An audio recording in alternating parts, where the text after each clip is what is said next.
asusin lahendama, oli elurikkuse tõstmine ja toetamine Tallinnas. Tallinn on küll üsna roheline linn, aga samas võiks väita, et üsna roheline kõrb.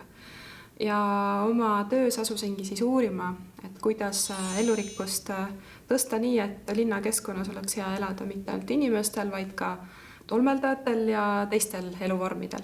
Tegemist on siis erinevaid tooteid ja teenuseid hõlmava platvormiga, mis tookski elurikkuse kaitseks kokku 3 osapoolt: linnaelanikud, linnaametnikud ning eksperdid, teadlased, ökoloogid, bioloogid. Ja selle tulemusena saaks Tallinnas luua uue rohealade võrgustiku, nutika algoritmi ning teadlastelt pärineva sisendi põhjal saaks kõikide rohealade jaoks genereerida sellised täiesti personaalsed roheala elurikkuse tõstmise tegevuskavad ja plaanid ning selle abil siis kokkuvõtvalt ka Tallinna elurikkust tublisti kasvatada.